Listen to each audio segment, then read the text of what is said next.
Hi, everyone. Welcome to another episode of Savor Food and Body. I'm your host, Amanda Bullitt, an anti-diet registered dietitian, certified intuitive eating counselor, and body positive facilitator. And today I have my great friend and colleague, and Tara Cristobal Rivera, and we're going to be diving into mental health and nutrition. So Tara is working on her PhD, and along these lines, I'm going to let her say a little bit more about that and something that she's really passionate about. So thanks so much for being here, Tara. And it's great to have you and to learn from you today.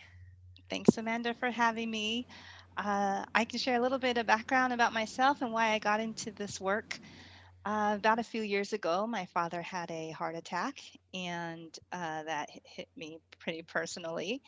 And as he was going through and recovering, I remember him getting a packet of information of food, of what to eat and not to eat. And then that was pretty much it. And so I remember thinking, my father's in his 70s. He's not going to change the way he eats by reading a piece of paper, because that obviously didn't work before. So having learned from that experience, and what that led me to do was to go back to school, because I really wanted to understand, how does nutrition biologically impact our bodies, right? From a physiological standpoint.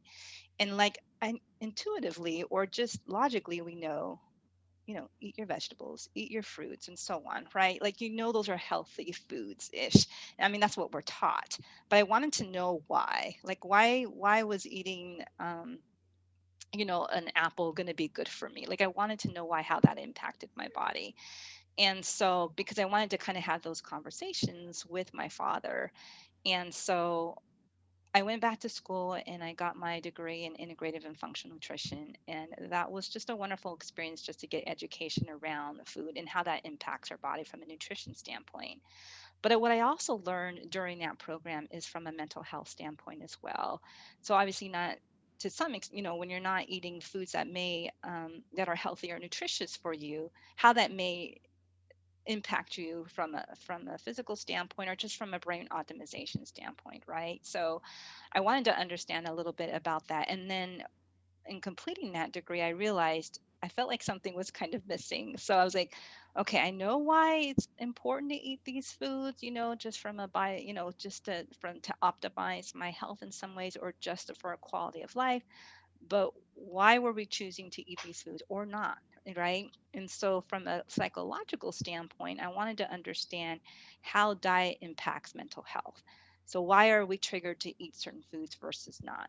And that could stem from, it could stem from mental health in terms of mental illness. It could stem from trauma. It could stem from a lot of those things. And so the thing that really surfaced up for me was from a trauma standpoint, in terms of how that impacts, not only from a mental health standpoint, but how folks may cope with emotional trauma through eating. So it's all that was kind of all connected in that way. Why I decided to go back to school to get my clinical psychology degree, because I wanted to understand from a nutrition standpoint, and then tie it in with psychology in support of mental health. And understanding it's not so much about eating the right foods or what have you, but it was more of understanding and the moods and behaviors that came out of eating these foods, or what may trigger someone to eat certain foods, and from an emotional eating standpoint, or from a coping mechanism standpoint. So that's kind of the background of why I got into this work. And I feel like I'm just getting started. I feel like a life learner here. I feel like I'm always learning, as you are too, Amanda. We've had a lot of great conversations around these topics, and so I'm really excited to be here and talk more with you about this. Yeah, thank you for sharing how all that whole kind of winding path on Yeah. how you came to do this. And you and I have had many other conversations just around diet culture and wellness. And so going back to the information that your dad was given around how to, eat these foods, and I'm assuming like having worked in a cardiac hospital for my clinical rotation, I have a feeling I know what that handout looked like. And there were these good foods and there were these bad foods, like stay away from these foods. And I'm curious how, as you've gone through this kind of academic journey and how you've learned a bit about intuitive eating, you've learned a bit about health at every size. You even came and taught in my nutrition class about supplementation. And so, how have you kind of started to weave together in your own mind this blend of integrative functional medicine and being aware that there's a thing called diet culture Hmm. and morality Hmm. labeling of food, and how is that starting to kind of shape what you're thinking about food, and particularly then relating into the emotional and the mental health side of things for Hmm. people and food? I'm curious if you can speak more to that. Yeah, absolutely.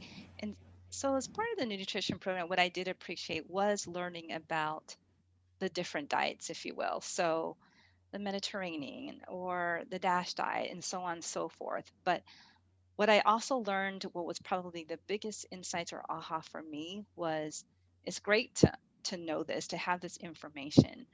But what's even more impactful is understanding the person's needs at an individual level.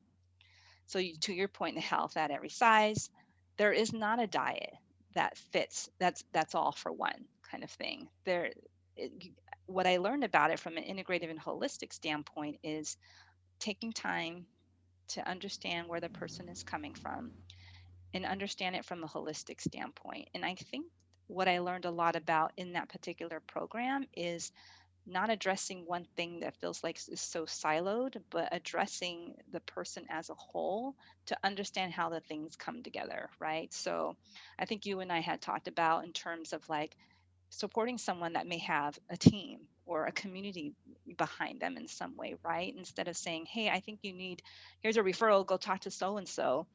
Where's the community aspect of helping out this individual? Because usually when someone is going through something, it's not just one part of their life, it impacts the rest of the part of their life, right? So, if like for example somebody is going through financial troubles or what have you, then impacts stress, and it may impact their eating, may impact their family, and so on and so forth, right? So it's we're all integrated and very complex very complex in that way as well.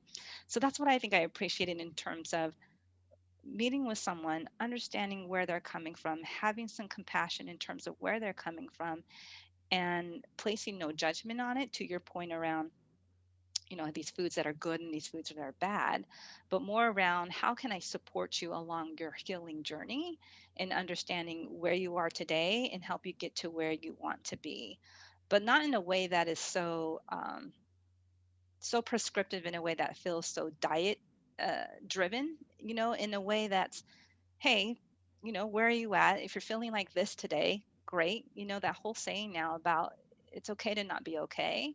And just kind of really understanding from that individual person's standpoint of addressing where they're at and meeting them where they're at, I think was super important as well. In terms of the mental health part of it too, is mental health is so complex, right? Because yes, it may stem from diet, but it may stem from trauma. It may stem from a lot of different other things too. So, again, treating mental health is not a one size fits all as well. So, understanding from a nutrition standpoint and understanding where someone is at, like from a mental health, how do we bridge those things together in a way that's supportive for them? Like them. So, for example, and this is where I think intuitive eating comes in, the awareness or understanding of, if I'm eating this, how does this make me feel? Like, is this triggering anything for me after the fact? How am I feeling? Is there any pain, or is there discomfort? And am I relaxed? I know I'm relaxed after I eat chocolate. That's something I'm very aware of. But then there's on the other side in terms of already having some anxiety or what have you, or feeling like you need to, or feeling like you are coping or emotional eating with something that is maybe happening for you at that point in time with whatever situation that may be. So I think the two of that I think both of those things, or all of those things together, is really kind of interesting in understanding, not only from diet but also from mental health, and how you understanding the psychology piece of eating, and where does that take you, and understanding what may trigger you to X, Y, and Z. Um, and sometimes you may not even be aware, right? So that's what I love about your intuitive eating approach in terms of, or that whole approach is just taking a step back and being mindful and having some awareness of where you're at, and then making the decision like, yeah, I'm going to eat this piece of chocolate, or no, I'm going to go and meditate, or no, I'm going to go out for a walk, kind of a thing. So I hope that helps a little bit just in terms of what drove me, or what was some of the highlights, at least from some of the education that I received.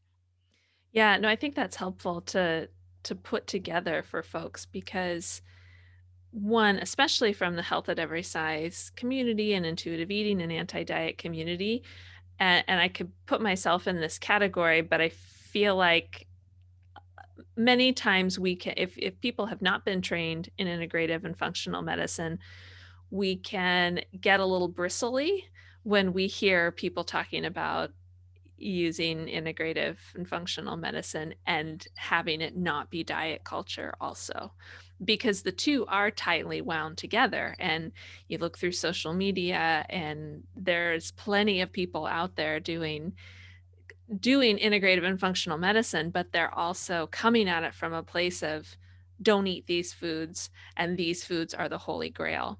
And I think there's so much room for having more integrative and functional practitioners who embrace health at every size and intuitive eating and weight neutrality, because the two seem to be polar opposites right now. I know I have a few other colleagues that are also kind of branching into that work also, but we need more for sure.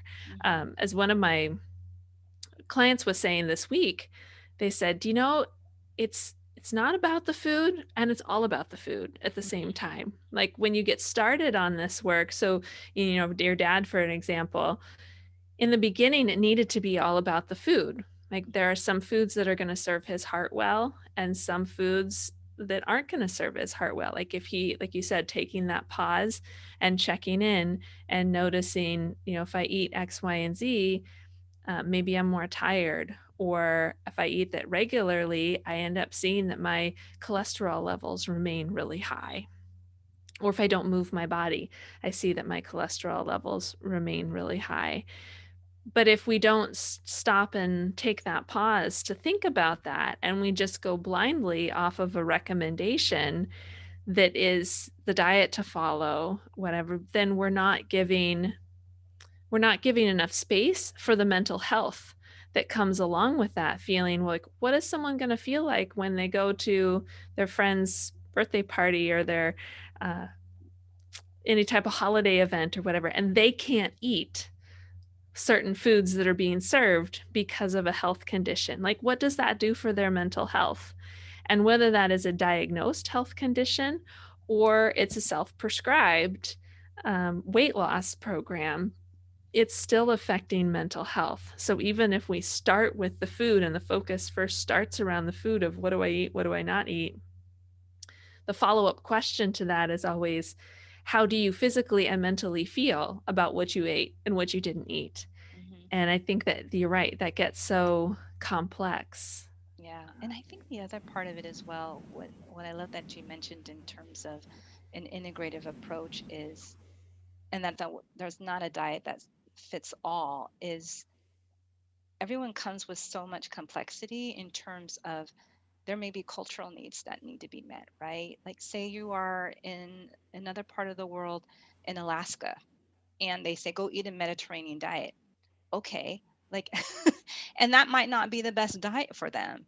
So even though there are many studies or what have you that may be proven that Mediterranean diet is the thing, but it may not be the thing for that particular person in Alaska, for example, right? Or somewhere else where maybe people don't have access to seafood, for example, right? And so I think also taking into context where this person is living, their cultural and values and their beliefs. I mean, there's a whole societal thing that comes with it. Like to your point, they're going to someone's house or celebrating during the holidays. There's this angst and anxiety that may come with it because they can't eat this food, right? And again, there's some balance in that in terms of, whether they may be allergic to something or what have you, versus, you know, balancing out with enjoying that social event versus just balancing out between the impacts of how you may feel from um, from from a food standpoint, like how that may make you feel. So I think there's a little bit of balance in between that, but I think you're right. It's what I learned more and more about is understanding that person as an individual, as a whole. Where do they live? Where do they come from? What food is most prevalent in that particular community, in that part of the world? Again, what are their cultural, religious beliefs, and so on and so forth. All of that needs to be taken into account when you are helping somebody through with their healing journey, right? So I love that you mentioned that. I really do, because I think we have to be much more considerate of that for sure. Yeah, if we think about the term holistic health and patient centered or client centered, which is kind of the term for what you're talking about, Mhm. really that is what intuitive eating is. That's what health at every size is. It's giving each one of those modalities give space for that individuality. And it's the more weight centric model and conventional medical model or nutrition recommendation model that tries to put people in boxes. Yeah. And we were having a conversation with the Savor Food and Body group this morning around this idea of putting people in boxes and whether that's around weight ranges and the The the BMI bullshit BMI, and right. my favorite. Hmm. Talk about boxes that hardly anybody fits into Right. Right. within the same certainty that the quote unquote evidence around it is indicating that they should or why they Right. should, right down to finding clothes. So being able to walk into a store, and particularly for people in larger size bodies, but this could be true for people in any size body, like their clothing sizes are kind of based on this loose standard, and Yeah. that doesn't fit most bodies. Like you might get a waist to fit, but then the legs are too long. You get the legs to fit, and then the waist or the butt is too baggy or gappy or Hmm. whatever. Like um, the two women in our group called this morning, one was really tall and one was really short. And they both had very unique experiences with trying to find jeans, and where their experiences and with what fits were, you might say, completely opposite in terms of finding length or not finding length Hmm. for the shorter person. Their commonality came from, but I don't fit in the box Yeah. that the fashion industry is trying to put me in. Yeah. So whether it's the box of conventional medicine and a weight centric model, or it's the box of clothing sizes, or Hmm. it's the box of eat these are healthy foods and don't eat these are unhealthy foods. That's Right. another box that we put Right. around nutrition too. And Yeah. so to treat someone from a or treat or support someone from a truly holistic perspective, we have to give them space to showcase all of their uniqueness and how Hmm. is their body functioning well, where do they need support in. And I think that this has come up a number of times with my clients of knowing maybe they've had years and years of dieting and they know they don't want to diet anymore, and they've worked really hard to reject the diet mentality principle of intuitive eating, and they don't want to go back to that because it's not freeing in any Yeah. way, shape, or Not form. fun. Like it's so constrictive. But then they get a lab value that is a little out of line, a little out of whack. It's a high cholesterol, it's a high blood sugar. And particularly for the middle-aged women that I see so much of, as we get older, those labs go up. They just Hmm. do. But then we can get caught in this conflict of, well, I don't want to go diet. I don't want to, go do these nutrition prescriptions, and because that's going to trigger me into that diet mentality again. How do I honor my health and be honest about these elevated lab values, and how do Hmm. I protect myself against these elevated lab values without triggering back into that That diet diet. mentality. Hmm. Mm-hmm. And I think some of that has to do with, along with a healing journey, it's not linear, right? It's like this messy scribble. You may go here, here, here. And I think the more we talk about and normalizing that is what the healing process is. It's not linear, and hopefully people can have a bit more grace with themselves about, hey, my labs might be up here, and I'm aware of that, and and I will process that information and deal with that, and then you figure out what you want to do next from there. But I think, to your point, it's, how do we not beat ourselves up around that, because the healing journey is not linear at all. I mean, even just talk about from a career standpoint, my career has been all over the place. I mean, my undergrad's in criminal justice. I would not have known that I would have ended up in the nutrition and psychology space, right? So I love that you had mentioned that, because I think it's all about having grace with ourselves throughout the healing journey, because it's, and especially as you mentioned, in many of your clients may be middle aged, there's so many things happening, hormonally, just changes with our body, that it's all readjusting, right? And so with each stage of development, I think those are other things that we have to consider as well. Our body's constantly trying to balance itself out. And so that's another level of grace. And we may not like it. I know there are times where I'm like, what's happening now? But learning to have a little bit more grace with ourselves with that. And we're in a human body. Easier said than done to have some grace, but I think it's the constant reminder, and having a community of people like you and in the Savor and Body community, like, to talk about these things and normalize it in a way so we don't feel so alone and so isolated with the experience. Yeah, that's so well said. That grace piece, slash self compassion Yeah. piece.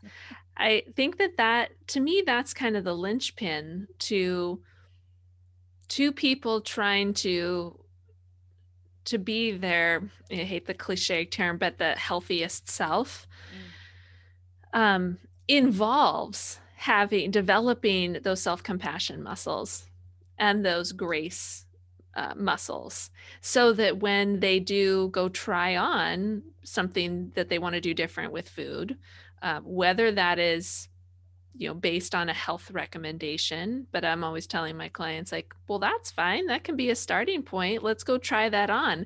But I want you to be really intentional about how is this feeling in your body, and still coming back to what's your hunger, what's your satisfaction cues, what are your fullness cues, right? All of those pieces of intuitive eating. But ultimately, knowing at the end of the day that by making whatever behavior and lifestyle choices you want to make, making sure that they're coming from a place of body respect and self care. And if they don't work out for you or work out the way that you were told they might work out, what have you, to have compassion and grace around that, in that my body is ever changing and my body may or may not fit into this box that this recommendation thought that it might. And that's hmm okay. And we might need to pick and choose from different modalities or different types of, diets. Maybe this part of the Mediterranean works for someone, but this part of another diet works for someone else. And that's why even I've had clients thinking about the heart health again, which, by the way, it's February. It should now It natural that we is, talk about right? health, heart health, right? Just thought about that. It's funny that we're recording this right before Valentine's Day. hmm Um, but having, so there's this common recommendation that a Mediterranean diet is beneficial for heart health. Okay, fine. But if you go and do some searches on the Mediterranean diet, they're also going to give you a lot of lists of foods that you shouldn't eat, Yeah. quote unquote, shouldn't eat. And so her dilemma was, well, again, I don't want to go back into that. I don't want that to trigger a restrictive mindset for myself, but I'm all for making some of these changes that might support my heart health. I said, the problem ends up lying in that we want to call this the Mediterranean diet.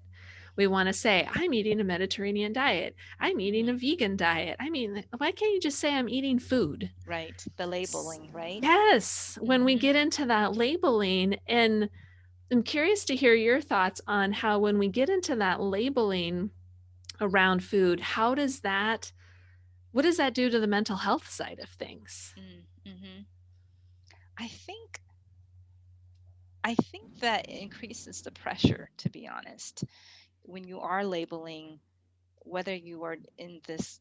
box, whether you're doing things in the right box or whether you're doing things in the quote unquote bad box. And I love that you said we're eating food. We're eating food, right? And so, and intuitively eating and being aware and mindful of the food that you are eating, right?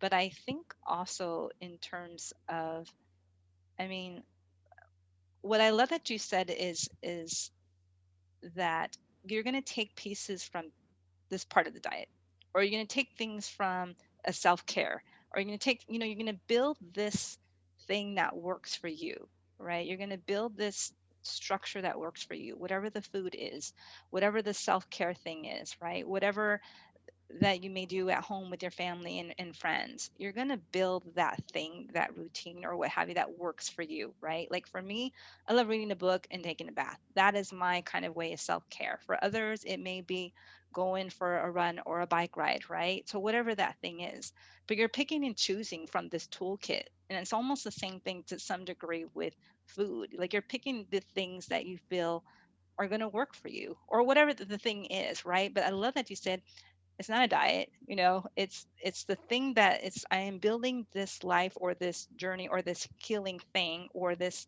routine that kind of works for me, right? Because it's not a one size fits all. And I think the more flexibility and the more independence for people to feel like they have permission. I think that's the other thing. I don't feel like we give ourselves permission because there are all these boxes and checklists and so on, right? To have to follow these things. But what if you create your own checklist that works for you and pulling all these modalities together to help you feel like the best version of you or whatever the thing is that you're reaching towards, right? I think that's the place where we kind of need to strive and get to because my checklist may be different from yours, right? Or different from, and it should be because we're all individually different. But I think we have to give ourselves permission to be able to do that and to give ourselves back to the whole grace thing if we tried something and like didn't work. I tried to run 5 miles, didn't work for me. I rather ride a stationary bike, for example, right? And then you may do something trying out with food just to see how does that work for you? How did that make you feel? That sort of thing. I think if we give ourselves more permission to do that and the flexibility around it, I really think that will help kind of minimize some of the stress and impacting mental health in a negative way for sure. Yes, that permission part is so huge. Like both with the, again, the principles of intuitive eating, talking about rejecting the diet mentality, making peace with food, and that full permission part of things, and both permission from a behavior standpoint, like it is Mm-hmm. okay to have the cookies, to have the chips, like give yourself permission for those, and go and have them in your house, and Mm-hmm. give yourself permission that you may need to eat the whole bag, the whole box, whatever, and you need to go buy more. That Mm-hmm. is working through that permission standpoint. But then also from the mental standpoint, you need to have full permission mentally, because even if you allow yourself the behavior to go finish the bag in the box of whatever food, you need to have from the mental health standpoint, give yourself that compassion and grace that this is part of the process Mm-hmm. to moving beyond diets, and then to find what are your things to put together for your.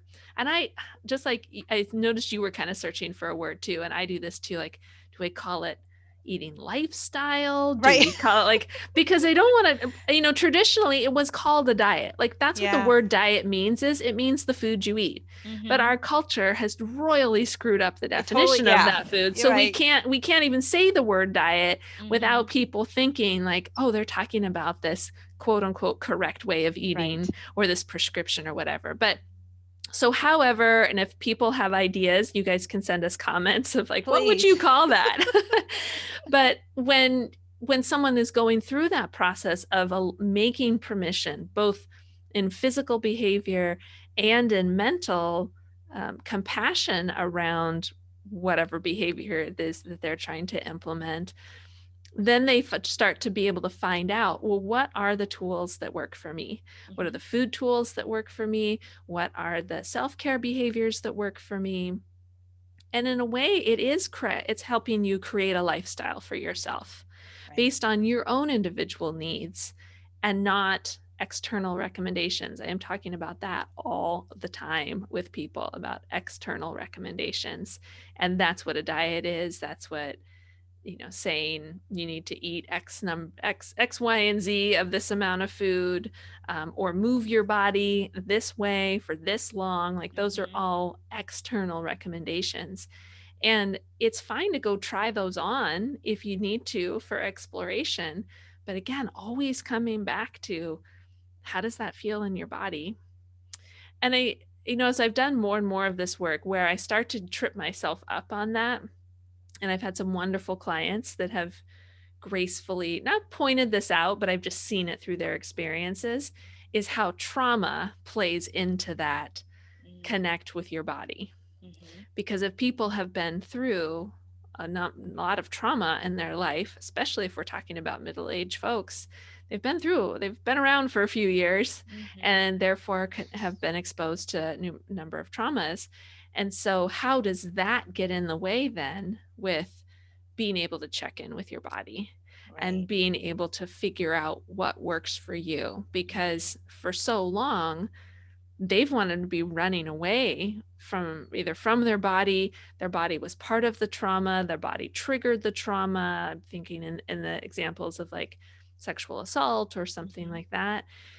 And so, and you may not have an answer for this because you're just starting your Yeah. PhD program, but I don't either because I'm the dietitian, but I just find it so interesting to learn more about that from mental health counselors and people that have really done a lot of work around studying trauma, and how just to, as practitioners, for us to just leave space for that Absolutely. idea that people may not be able to check into their body the way that we maybe would want them to, or the way that we would see it be helpful for them in Mm-hmm. order to make those shifts with relationship with food or relationship with movement.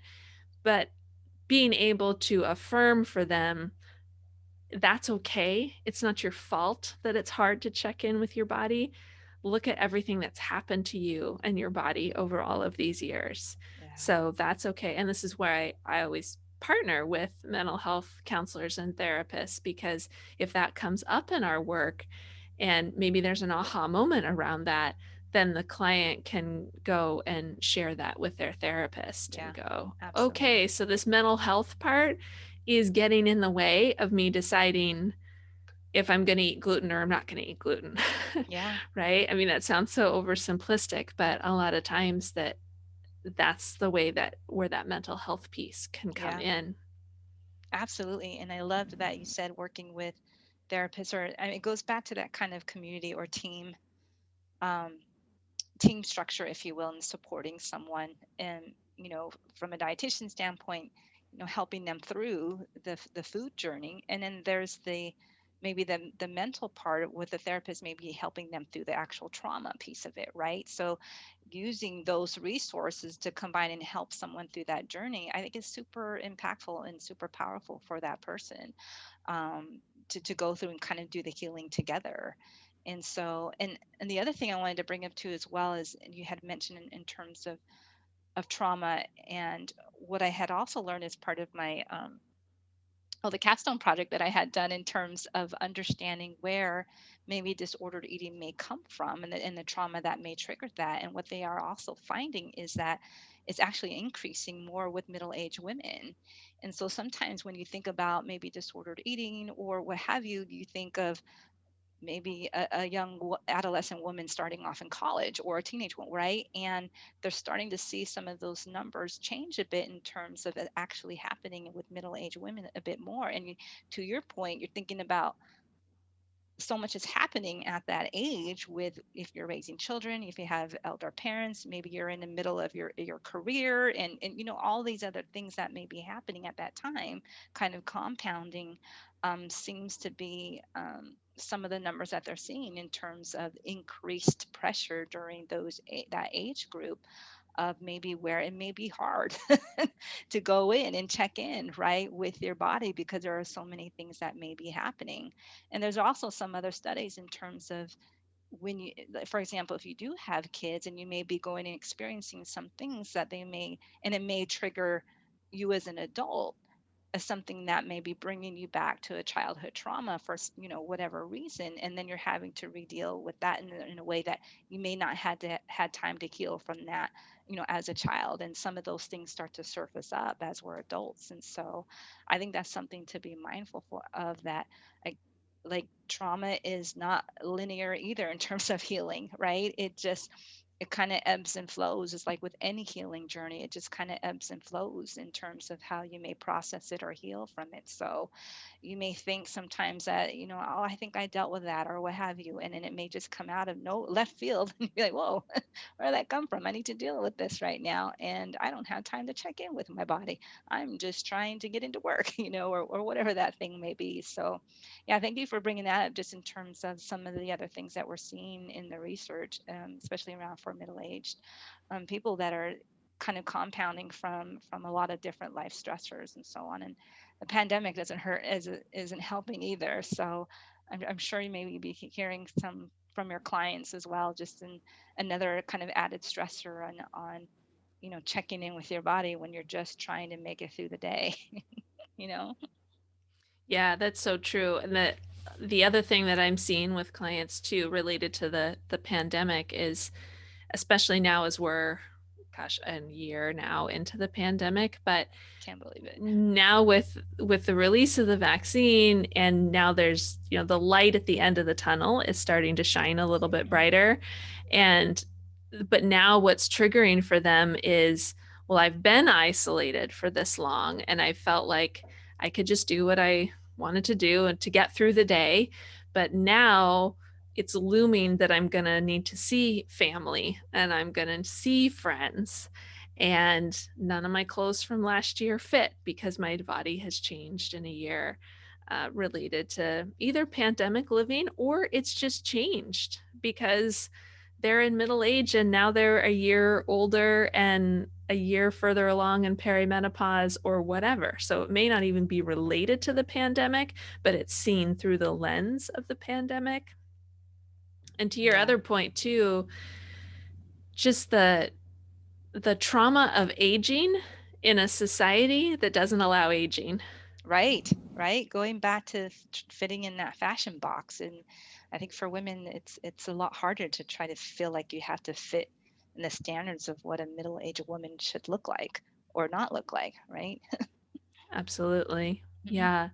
I'm wondering, if you, to put you on the spot here, but what recommendations, if any, that you have, that we talked about self-compassion for helping people with through the mental health and food connection piece. I'm wondering if you have any other recommendations that people could work through to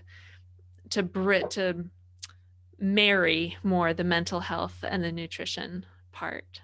Yeah, I think it goes a little bit back to not only self-compassion and permission. I think some of that needs to come into play too, in terms of permission to be able to go and try new things. And I think the other part of it is self-care. I think is huge. So how do you mentally disconnect? Is that through physical exercise? Is that through playing with your kids or your grandkids? Is that through, Zooming with friends, having virtual happy hours, whatever that thing may be? I think is huge, especially during a pandemic, right? I remember feeling quite isolated. And then once I kind of got some reoccurring Zoom calls and virtual happy hours, even if I was just drinking tea, that was totally fine. It was just connection time. So I think finding what that thing works for you is huge. In terms of self-care and mental health. And so, and I think the other thing is, as well as, how do you connect with people if you choose to, right? There are some people who are quite fine reading the book at home, and I get the whole, in terms of the anxiety piece of things, quote unquote, going back to normal. What is that going to look like? I'm like, do I hug people? Do I still do the elbow thing? Do I fist bump?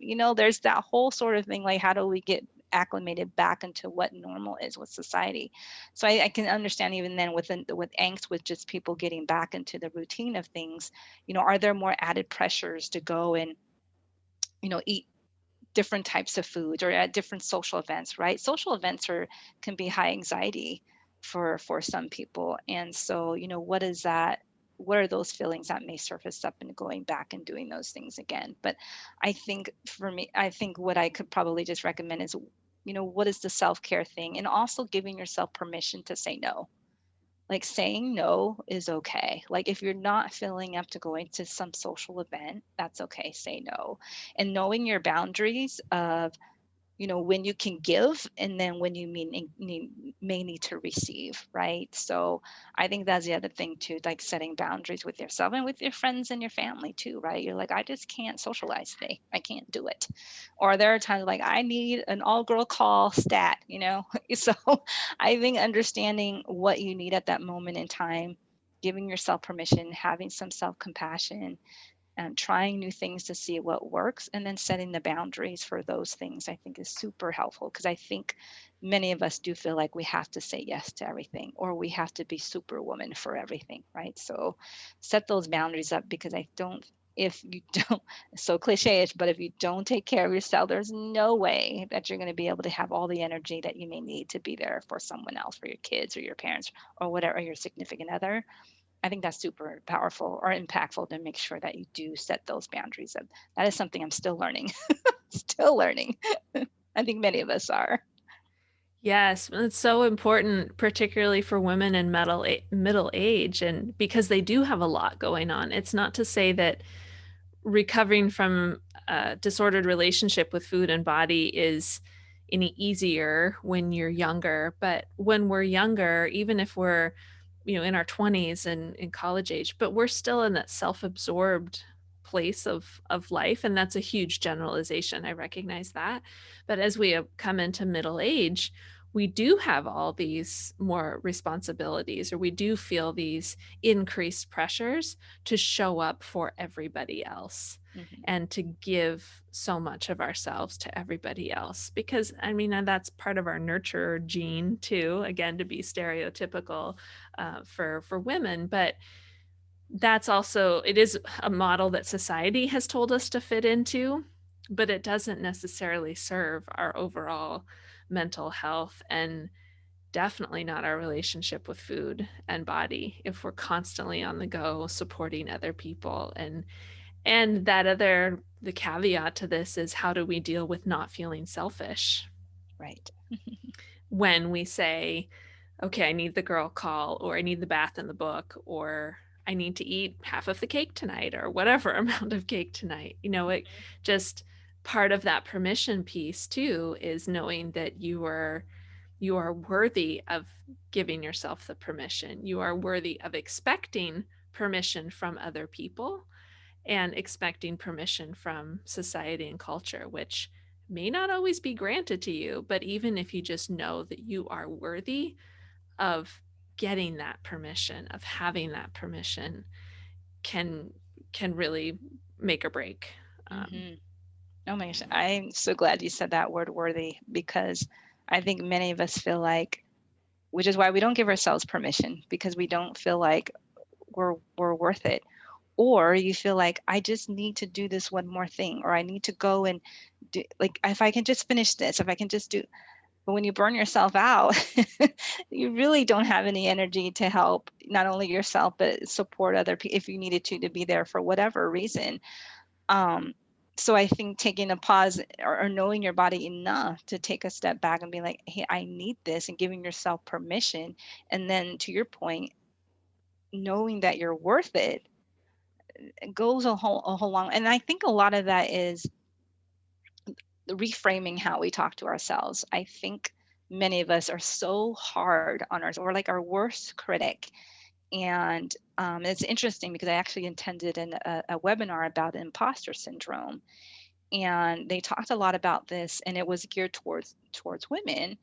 Um, and it was geared also, they're also recognizing that women of color may also feel this way as well. And so, and just in terms of the whole imposter syndrome, feeling like we are not worth it, or we don't deserve a place here, or we're not smart enough, or we're not fitting into this fashion box, or whatever that thing may be. Um, is reframing the way that we need to talk to ourselves in terms of, oh my gosh, I am so stupid, versus just saying, no, I just happen to have made a stupid mistake, right? So how do you reframe and change the messaging in the way that we talk to ourselves to know that we are worth it, that we should give ourselves permission to do these things, and that, yes, I'm going to communicate when I need these things. And please tell me and communicate back to me when you need these things so I can support you, right? So it's a give and take exchange of a relationship with whoever is closest to you. But yeah, I think reframing the way we talk to ourselves is huge, and not beating ourselves. It goes back to self-compassion. But what are the key things that we need to tell ourselves? What are the phrases that we need to tell ourselves to be okay, that we're okay, that we're going to be okay, or maybe that I'm not okay, but that's okay. And maybe I did make a mistake, and let's move on from it and not beat ourselves up over it, because it's not about perfection. It should not be about perfection. I think it's about figuring out what works best for us, and doing the best that we can with given whatever situation or circumstances that we're in. Yes, that's so well said. Of that imposter syndrome piece and feeling like we're worth it is just it's foundational. It's so key to doing this work. I mean, how many intro calls I've had with people, or just, discovery calls I've had with people, and I can just hear in their voice that they're questioning whether they're worth it to ask for help, for um, even if they're not sure how to name what it is they need help with, but they just know that they're not in a spot that they want to be in with food and body, and they're struggling. But I can just hear that in the voices of, like, I'm not sure I'm worthy enough to be here. And that, in a way, it all starts with that self-talk. Like, if we can change that self-talk first and really build those muscles around positive self-talk, then we can meet those challenges, those cultural challenges of being expected to take care of everybody else first. We can meet those more head on when we have those positive self-talk skills and the worthiness self-talk Mhm. skills.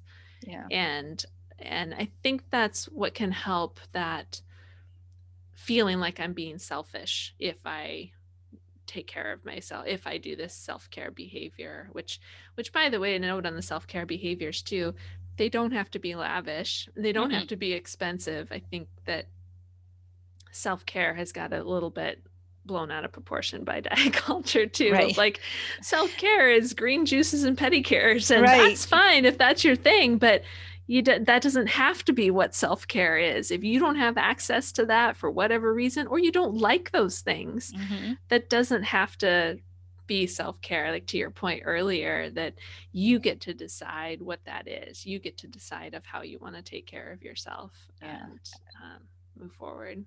Yeah. Well, I know that you and I could talk for hours. Like, Right. we could we could go on and on about this stuff, because we're both so passionate about it and just want to help other people and other women find a sense of calm with food and with their body, and recognize that that mental health piece is just as important as all these other health pieces, and that self-worth and all of that. So I know that you've just recently started a blog along these lines, so that you can be experimenting and exploring and being creative in this education pathway that you're doing for yourself. And I wonder if you can tell people more about that, and then where they can find you if they'd like to follow along in what you're learning and how you're exploring. Yeah, absolutely. So I just recently launched a blog late last year, and it's tararivera.com, TARARIVEERA.com. And so my hopes there is really going through and sharing education, and maybe even information on recent studies around how food impacts mood and behavior from a psychological standpoint, and all the things that come along with it, just in terms of where you're at in your life and so on, and how all of that compounds or impacts you as an individual through your healing journey. And so that's really my goal there on the blog, is tying those things together, not so much about saying this is what you need to eat and not to eat, but more around how these things may impact you with your mental health, or in terms of what are some ideas to help work through some of these things, because again, they're ideas and they're suggestions, and they're there for you to take on and kind of experiment and explore and see what works for you. So it's what's nice about it is it's flexible in that way, that it's not so prescriptive, that you have prescriptive in a way that you have to follow a thing from A to Z. It's about, hey, I've never heard of this, maybe I'll go try this. I don't like spa days, but I sure like knitting. I'm going to go do that, whatever that thing is. And so that's really, I'm just there to kind of, as I'm going through and learning more, just sharing that information as well. I think that is something I wish I would have had, during my time, in terms of just what are the educated, what are the research, what are the things that are happening out there that I could learn more about, just for my own self education, and not always feeling like I have to go back to school for a degree to some extent, right? Some of these things are just, hey, did you know about this, and that kind of a thing. And so it's just kind of sharing that information with my closest friends and family, and whoever wants to learn more, is really what that place is all about. So yeah, really, Yeah. really excited about it. That's awesome. I think it could be such a valuable resource too for people to just explore and dive into, and again, without spending a whole bunch of money. And Yeah. sometimes we need those resources that we start with, kind of like the launch pad resources, are just as valuable as anything that we pay for. I mean, there's so many online courses out there these days which are great in their own right, but sometimes people don't know where they're at yet to even know what kind of help they might need or a course they might need to buy. And so having a resource that they can go and just read and explore, and food for thought type posts. And I'm sure you'll be adding some nuggets of wisdom and reflections and all of that good stuff too, which will be fantastic. Absolutely. All right. Thank you so much for being here today, Tara. It's always a pleasure to talk My with honor. you. And I'm sure we'll do this again as you go further along in your studies. And I can't wait to see everything that you're gonna learn about, and what your research is going to be about for your PhD and all of that. I'm so excited for you. Absolutely. Thank you for the opportunity and for this time to share and discuss. As you mentioned, we can talk forever, but be more than happy to come back on and share whatever learned from that point. So, absolutely. Thank you.